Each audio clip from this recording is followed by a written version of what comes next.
Hello, everybody. This is Sid Shamim, Legacy and Impact, one more episode. If you are in a pursuit of financial freedom or have achieved one and looking to make an impact, give back to people who are just starting up or wanting to start, you want to listen to us. We bring accomplished guests almost every week. Today, I've got Bug Joffrey. He's a physician. Definitely more smarter than most of us and have achieved financial freedom through several investing, especially multifamily commercial real estate investing. Buck, why don't you go ahead and introduce yourself? Tell us who you are and really why we all should listen to us today. Well, I guess my background might be of interest to others because of my more traditional uh, beginning point. As a physician, it sounds like you have a number of physicians or high paid professionals listening, and as those of you who are in that space know, we kind of we go through our training sort of with a lot of blinders on and specialize in the things we do. For me, I started with the neurosurgery training and moved into head and neck and then plastic surgery. And then ultimately, you start making money and you try to figure out what to do with it. Right. And at that point, you're sort of uh, physicians and high paid professionals in that position are actually great uh, victims of the financial system. And because really at that point, what you're going to have, and I had, is a number of people coming at me saying, "Hey, I'm a financial advisor. Hey, I'm Yeah, a CPA. Hey, this is the kind of insurance you need." And it's not, I'm not saying that these are terrible people, but that's the system, right? And the challenge is to figure out what you actually need to get ahead, because the financial system and wealth advisors are there. They I can't say that they do that much, right? They really don't. And I think a yeah, focus of what they do really is to get assets under management, because that's how they make money, yeah. right?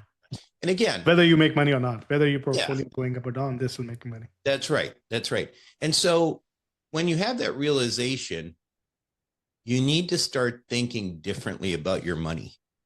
I really advocate for people to start thinking about your money, your personal finances, as a completely different business from your job, Yeah, right? You may not have a small business, but now you do, because you've got something throwing off an extra 100, 200, $300,000 a year, and you need to put that to work. That is a business. yeah, That is, that's not, and just like any other business you would start, you wouldn't just give it to somebody and never check in. You just correct. wouldn't do that. So why would you do that with your money? Right. So I think that's probably the place to start is, Yeah, when I got out of training, um, I was lucky in that my family came from, my family's a real estate family. hmm, So I didn't come in with pre-programming about like stocks, bonds, and awesome. mutual funds. Yeah, And so to me, my parents was like, "Well, you better buy some real estate." yeah, Okay, fine, I'll buy some real estate. So I bought some real estate and it worked out. And then over time, that just scaled, right? yeah. And so that's my story. And really, when I podcast, it's really about trying to tell people about. It comes from the standpoint of my listeners. They all run their personal finance businesses. What do you need to know? You need to know about the basics about asset protection and estate planning and life insurance and all these things in investing. But you also need to know what's going on in the economy and why you're doing what you're doing. And so that's why I started my podcast. Awesome. No, absolutely. I think I say this all the time. You put it in such an awesome way. Um, I met one person several years ago. I had no idea. It was more than 15 years ago. I met with him in his office and I asked him, "What do you guys do?" And he mentioned something that I could never understand at the time. He said, "Oh, we're a family office." It's like, and I pretended I know everything. It's like, okay. And I come and looked it up, and all they do is they take their own money, their own finances, and they invest smartly. And to do that, they have hired people, right? CFOs and accountants and in-house CPAs and all that. And the same concept applies to guys like you and me, right? Physicians who Yeah. are earning more. Why wouldn't you treat it as a business? Absolutely, right? So Yeah. concept of single family office, of multifamily office, is exactly that. They Right. their whole job is to how to increase the net worth and cash flow. That's right. And listen, if you're lucky enough to get to the point where you need a family office, then that's great. But Yeah, honestly, you know, most people can handle it on their own if they're willing to correct. just put in a little bit of time. I mean, Yeah, this is nothing about nothing like going to medical school.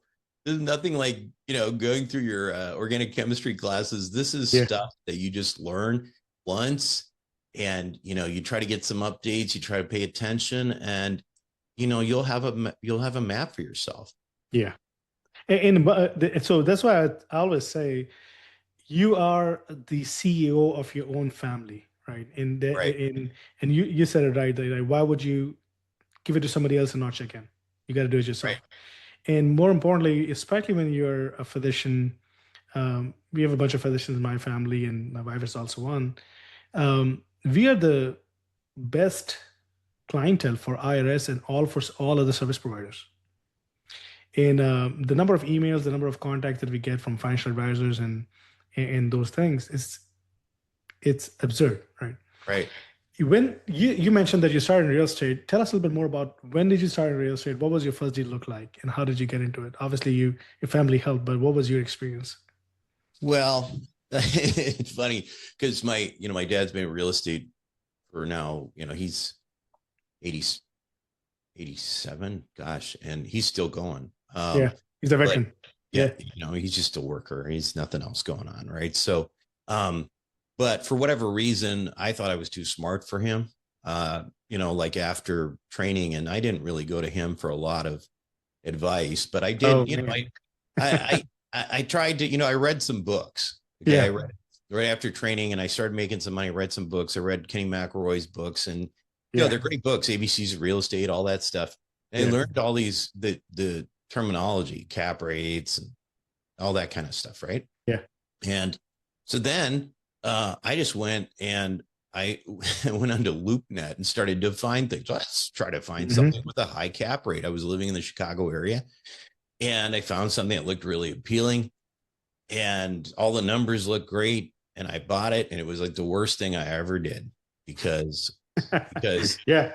I think it was a 10 or 11 unit apartment building. And I didn't know what I was doing because it's a theoretical underwriting with numbers that are given to you by a seller versus what reality is, Yeah.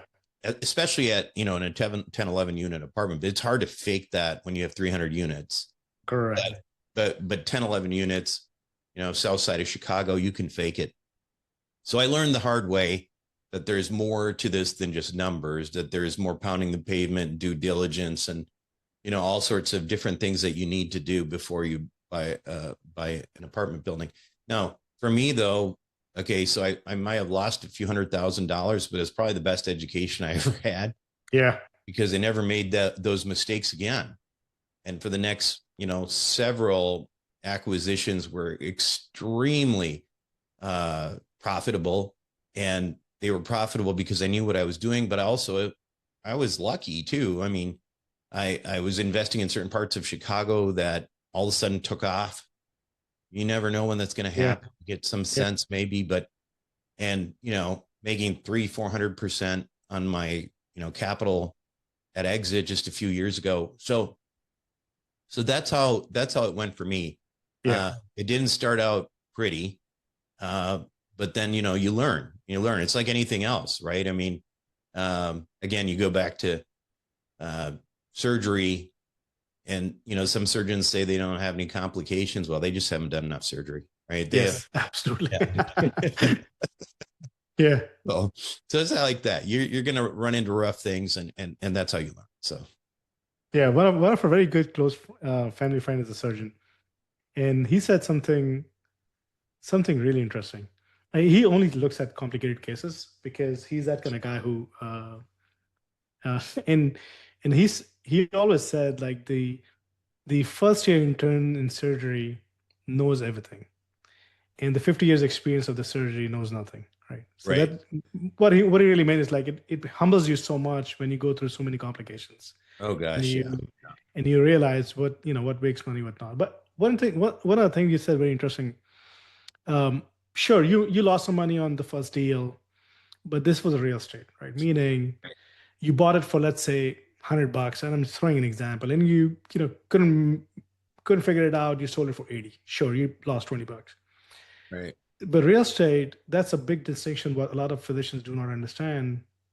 Not because it's just never a part of your course. Nobody took bother to talk about finances because you guys were super busy and you guys have really complicated coursework that you have to go through. sure. But so the comparing that story, what you mentioned about losing some money, imagine if this would have been a business, meaning real estate have its own intrinsic value. It never went to zero, right? You bought for 100, you have some loan or whatever, but you never get to a point that this whole thing was valued zero. Versus if you're investing into a business of any kind, for any reason, if your income goes down and your expenses are higher, you are zero net, meaning zero EBITDA, meaning your business have no value. And Right, that's a big distinction I want my listeners to understand. When you're buying real estate, sure, there will be some mistakes you'll make, but the intrinsic value is not going away. It's not becoming zero all of a sudden, right, because the asset is there. You may have a low occupancy of some kind, or expenses are much a little bit higher and all that, but uh, you can make a mistake of basis going in, but you're not going to multiply that by zero. And that's a big difference when you're investing into real estate versus other businesses. So thanks for sharing that. Um, but where are you today in terms of your real estate journey? What do you own? How much time do you put aside for your practice if you're still in practice? And give us where you are in your journey today in in any other examples that have gone through from first deal till today. yeah. Well, I haven't practiced in about 8 years, and I have through Wealth Formula, we have our investor group, and we acquire real estate throughout the country, and so that's been my primary focus.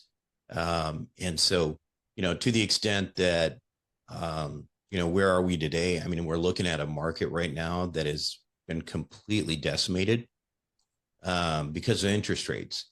And you're looking at values that are down 30, 40, 50% compared to just a few years ago.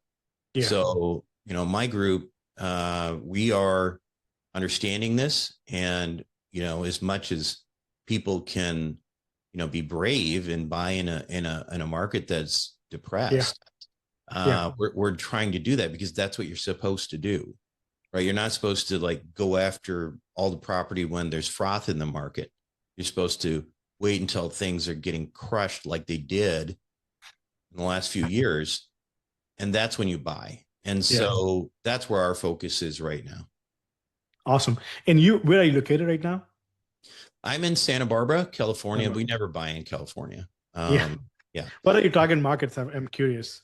Yeah. So we really like the Carolinas right now. Yeah. Carolinas, great economy. It's, lots of people moving in, lots of jobs. Uh, the the amount of new property that's being built is really slowed down because of the Yeah. last few years. So really like the Carolinas a lot, but we certainly have a big imprint in Texas, DFW, and Phoenix and all that. So Yeah. those are some of the major markets. Yeah.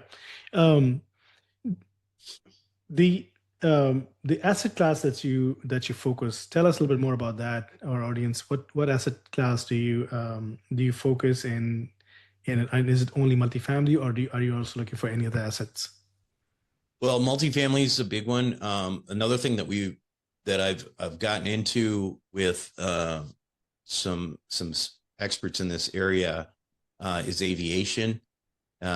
Aviation is a tremendous asset class. It's usually not available to retail investors, but basically the idea there is, we'll buy, our group will go in and we'll buy an engine, and we'll rent it out to Delta Airlines, and they pay us rent. And these things kind of move like real estate, where they go up in value. It just depends on the Mhm. availability of these things. Um, we bought an airplane for Air Portugal and rented that out. Um, that has been a tremendous area for us, because Mhm. one of the things that's a big part of our ethos is tax beneficial investing. As you know, with real estate, that's a big part. We can get into Yeah, it, but with aviation, it's even bigger, because basically all the you depreciate 100% of the asset. There's no real property there, correct. and so if you There's leverage no that, land. It's all. There's no land. It's all asset. Yeah. yeah, it's all asset. So if you buy something for $10 million, it's a $10 million depreciation. Now if you Yeah. leverage that 50%, now you're getting 200% depreciation Absolutely. Yeah. in the first year. So that has been a tremendous area for us. And we just finished a fund, and we're waiting for the market to be in a place where we can start a new one. So Yeah. And as far as real estate is concerned, you definitely on this. You understand the market and the cycle. Um, you buy when there's a dip, right? You buy when you make money when you buy, right? At the front load. I mean, Uh, that's the only way to buy anything, right? I mean, yeah.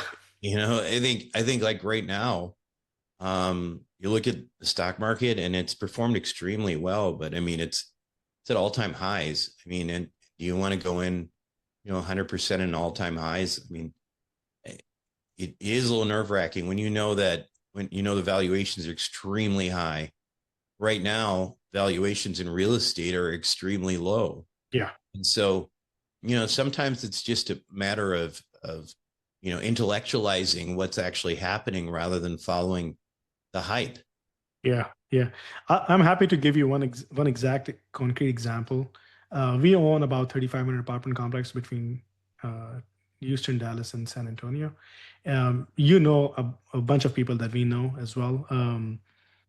We never got in touch because we were just not into podcast at the time, and most of our capital was raising by local, investors. Yeah. Um, and one of the assets that we bought recently this year was straight out of foreclosure in Texas. In you know, I can't share openly how much I paid because it's Texas, it's a state where they apply taxes. But I'm happy to share with you privately. But we paid all cash for a price that I don't think it will ever come. Right? You're looking at sub 30 a door type deal. Um, and those are the deals that if you sit on that deal for next 2 3 years or 5 years, last time the guy paid 95 a door back in Right. 2022. So we are seeing a lot of those opportunities, like you said. Stocks, bonds, and mutual funds are all time high. Stock exchange all time high. Uh, Interest is all time high, and because of that, real estate is low. Right. And that's a great timing to get in. Yeah. Uh, we also do our own. We're vertically integrated, so we have our own construction management, property management, things of nature. And most of our competition, when when we were building our property management wing and construction management wing, they were buying, right? I mean, and there are a few names like Tides and all those who are no more in the business because they got into buying spree, right? They were just behaving like um, deal junkies, right? They just want to keep buying. And those were the times where we were taking very limited steps. Um, Now we are back into the game where we want to buy more. And I'm a guy who looks for basis, right? Um, I set aside all of the stories and I look for basis. Tell our audience when you are interacting with physicians who are brand new, right? Um, or let me ask it this way: I don't think you could have done anything better because you had a perfect path in a way that you had some support from family and things of nature. And it only took you one deal to understand. But if you had to go back, in your training years and say, imagine you're giving an advice to a new um, uh, early early career physician, right? What would you say? What would you tell them um, tactically what they should do to get into a Yeah, better financial position? I think my path is a little unusual. So, I mean, let me just say that I don't think that most physicians should quit their job and go full time real estate. I Yeah, know it's yeah, smart, yeah, but I think when I talk to young physicians, um, what I try to get them to understand early on is the tremendous tax benefits of real estate. And there's as a W-2 employee, there's not a whole lot you can do to benefit from them. However, in many cases, people have spouses who are home, yeah, who are working less or whatever. They have an opportunity to take advantage of a number of these, tax laws that allow you to offset significant income, yeah, through what's called the real estate professional status. yeah, Now, for example, I don't know what the number is, but right now, but I think you can write off, for depreciation most of the time, which comes with all real estate. You're going to get yep, depreciated with all real estate. And if you do something called the cost segregation analysis and you apply yep, some of the laws, those numbers can be huge. Like in terms of the depreciation, it could be you put in $100,000 into a property and you get $100,000 write off for that year. It's yeah, huge, right? Now that's going to work if you qualify for a real estate professional status. As a physician, you'll never be able to do that. You work too many correct. hours. You can't say that that's what you do. It's not about getting a real estate license. It's about putting a certain number of hours toward real Hours. estate. Yeah, So, 1,000 hours in a year, I think. right. So that's actually what I did. My wife at the time was not. She wasn't working. She was just, we had new kids and Yeah, taking care of them. So she focused on that, documented certain number of hours, and we were able to take, yeah, significant amounts of money written, right off directly from my W-2 income yeah, by buying real estate. So in effect, buying real estate and deploying capital actually made us money the second we did yeah, it because of the yeah, the uh, savings from taxes. Now, there's other things you can do if you don't have a spouse in that situation. For example, if you want to buy a short-term rental, you can yeah, get some of the same benefits through what's called a short-term real estate rental loophole. I yeah, would encourage people to look it up. It would take me a while to explain all of this, but yeah, there's different ways to do this. And I think, again, if you position your money as a business, how do you look at a business? It's like how much revenue comes in and then how much you have to pay in expenses, and the difference is what you keep.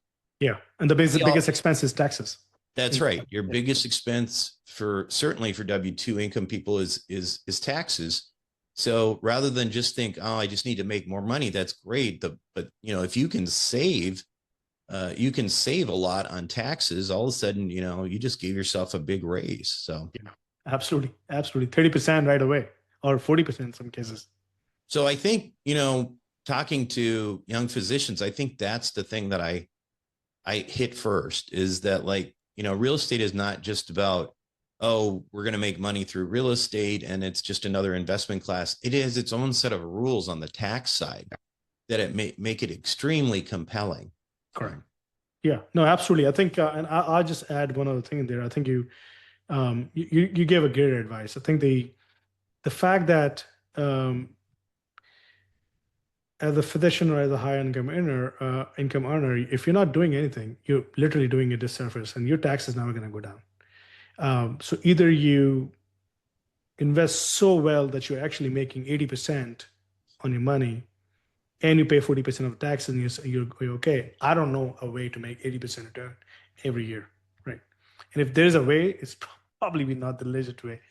Uh, the way I see it, there are layers of activity that you can do or learning that you can do that takes you up to all the way to complete tax write-off. Right. Obviously, needless to say, my wife is a physician, and our tax bracket is extremely high, but the effective tax rate that I pay is extremely low. It's so low that if I say it, most people won't believe it. It's less than 1% that we And pay. that's because you're a real estate That's professional. because I'm a real estate And professional. when you file jointly, you're using the benefit against your W Yeah. 2 income. And Right. just on that, my depreciation accumulated for in millions of dollars for next coming years. So there's Mhm. a very good chance that in several years coming forward, it won't impact us unless and until we start selling and Right. making. Um, so there's a concept called, you owe and you keep owing and you die, basically. Mhm. Uh, People who know what we're talking about. But as a new physician, the first thing you should do is start learning, right? Because those days when you know it all are gone, right? Yes, you're smart, you worked hard, you have some loans, sure, you got through it, but now you got to learn what you're gonna save after all of this hard work. The first step is learning. The second step is, short-term rentals are definitely a great way, but I also feel that it's not as much sustainable unless and until you're actively involved in it, and it's gonna take away a lot of time from you.